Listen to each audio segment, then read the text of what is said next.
लग जाएगा। लेकिन इसके लिए अपन ये नियम देख लो, क्योंकि अपन ने स्वर और व्यंजन पढ़े हैं इंग्लिश के अंतर्गत, तो अपन के वोवल्स और कॉन्सोनेंट होते हैं। तो अपन स्वर की बात करें, स्वर वोवल्स, वोवल्स कितने अपन के 5, ए ई आई ओ एंड यू। इनको छोड़कर जितने भी कॉन्सोनेंट हैं 21, बाई हो, किसी भी मेन वर्ब के लास्ट में बाई हो और बाई से पहले व्यंजन हो इंग्लिश का, तो बाई को हटाओ और आई ई एस लगाओ। ये अपन का नियम है वाई का, इसको बनाने के लिए। लेकिन ये दोनों नियम जब ही फॉलो होंगे तब कब, जब सब्जेक्ट क्या होगा, सिंगुलर होगा। तीसरा नियम क्या है, अब एस या ये, अब ई एस का हो गया तो अब नियम बचा अपन किसका, एस का। तो इसके अलावा अदर्स जो भी हैं, अदर्स वर्ब हैं, उनमें अपन एस लगा देंगे। जैसे अपन ने अभी रीड आई थी, तो रीड में देखो ना तो बाई है, ना एस एच है, ना एस है, ना सी एच है, ना एक्स है, ना जेड है, तो इन सब में अपन का क्या लग गया, अपन का रीड से लग गया। इस प्रकार अपन को इसमें रीड से लग गया, तो रीड से लग गया, तो ये अपन के हो गए एस या एस के नियम। किसके लिए हो गए, अपन के ये सिंगुलर सब्जेक्ट के लिए ये नियम हो गए। अगर अफर्मेटिव सेंटेंस के अंदर सब्जेक्ट सिंगुलर है, तो सब्जेक्ट सिंगुलर होने के लिए उसके मेन वर्ब की फर्स्ट फॉर्म में अपन को एस या एस का उपयोग करना है। तो एस कब लगेगा, एस जब लगेगा कि O S C H S H X Z Y, इसके अलावा कोई भी मेन, इसके अलावा कोई भी वर्ब है इसके लास्ट ये अक्षर नहीं है, उसमें अपन का एस लग जाएगा। और जिनमें अपन के ये अक्षर हैं उसमें अपन को ई एस का उपयोग करना है। तो ये अपन की एस या एस की कहानी हो गई। अब रही बात प्लूरल सब्जेक्ट की, प्लूरल सब्जेक्ट की, तो प्लूरल सब्जेक्ट की बात में क्या हुआ, प्लूरल सब्जेक्ट कौन कौन से हो गए, प्लूरल सब्जेक्ट अपन के हो जाएंगे, जैसे आई हो जाएगा, वी हो जाएगा, यू हो गया, दे हो गया, और बहुवचन वाली चीज़ हो गई, जैसे चिल्ड्रन हो गया,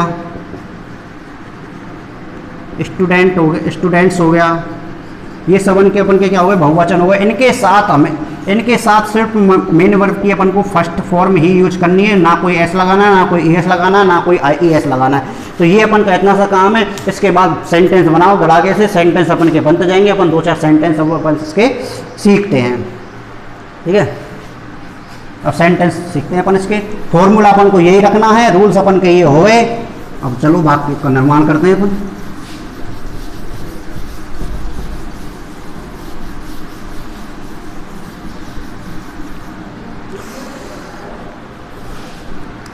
इसे मैंने लिया,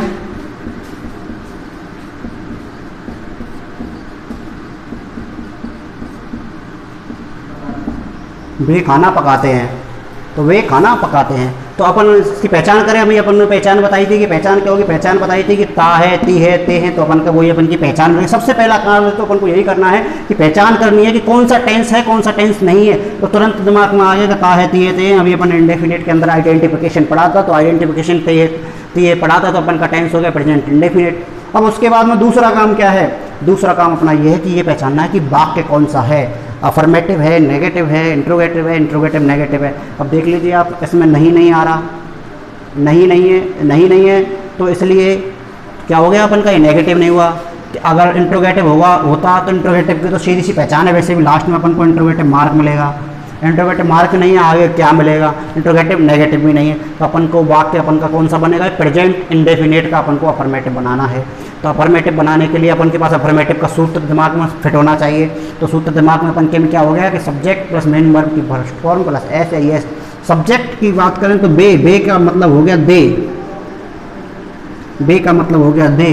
अब सेकंड काम क्या है कि मेन वर्ब, तो मेन वर्ब का मतलब कि क्या कार्य हो रहा है इसमें, पकाना। क्या काम हो रहा है इसमें, पकाना। तो पकाना, क्या पका रहे हैं, वो भोजन पका रहे हैं। तो इसमें हो गया पकाना। पकाना की होती है भोजन पकाने के लिए अपन को उपयोग करते हैं कुक, भोजन पकाने के लिए अपन उपयोग करते हैं कुक। तो कुक लिख दिया अपन ने, सी डबल कुक, दे कुक। अब इसमें एस या एस का उपयोग होगा या नहीं होगा, इसको समझने के लिए अपन ने जस्ट पीछे बताया था, अगर सब्जेक्ट सिंगुलर है तो एस या एस के बारे में सोचना है। अगर सब्जेक्ट प्लूरल है तो सोचने की कोई जरूरत ही नहीं है। तो अपन को क्या करना है, दे कुक, क्या बना रहे हैं वो, खाना। तो खाना का मतलब भोजन, भोजन का मतलब दे कुक फूड। तो क्या बना रहे हैं, दे कुक फूड। तो वो भोजन वो भोजन बनाते हैं, इसलिए क्या हो गया अपन का दे कुक्ड। इसमें एस या एस इसलिए नहीं आया क्योंकि अपना जो सब्जेक्ट है वो सब्जेक्ट अपन का क्या है, सिंगुलर सब्जेक्ट, प्लूरल सब्जेक्ट है, इसलिए एस या एस का उपयोग नहीं हुआ। जैसे अब मैंने बोला मैं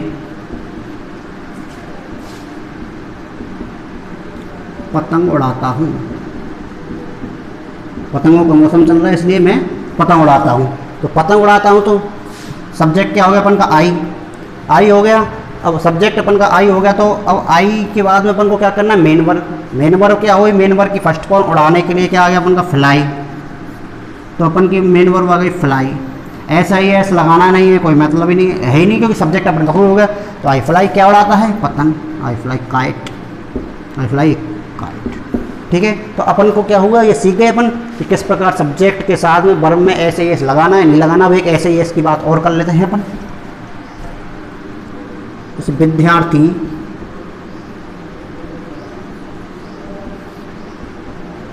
कक्षा में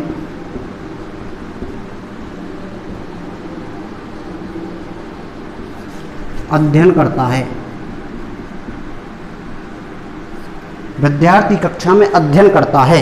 तो अब अपन को वही काम अपन का तो ता है, ती है, ते है, तो अपन के दिमाग में आ गया तुरंत कि अपन का ये रहा सब्जेक्ट, ये रहा अपन का अफर्मेटिव सेंटेंस इंडेफिनिट।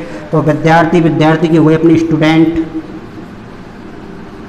स्टूडेंट के बाद में अपन का काम बचा मेन वर्ब की फर्स्ट फॉर्म। मेन वर्ब की फर्स्ट फॉर्म के लिए अपन का क्या आया कि अध्ययन करना, अध्ययन करने के लिए अपन बोलते हैं स्टडी। क्या आ गया अपन का स्टडी, तो स्टडी के लिए क्या है student.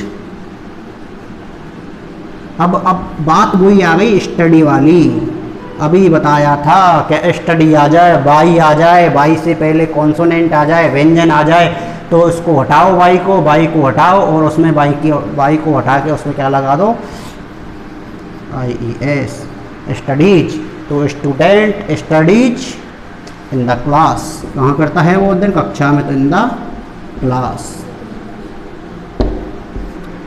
In the class in इसलिए आया, प्रपोजिशन ने इसलिए आ गई क्योंकि मैं अध्ययन करता है, तो मैं के लिए अपन के कहाँ बैठे हैं विद्यार्थी, वहाँ के लिए अपन का इन का उपयोग अपन ने कर दिया। तो ये अपन का हो गया प्रेजेंट इंडेफिनिट का अफर्मेटिव हो जाता है।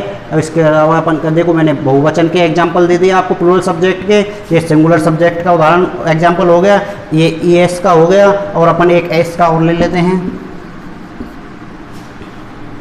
जैसे वर्तिका,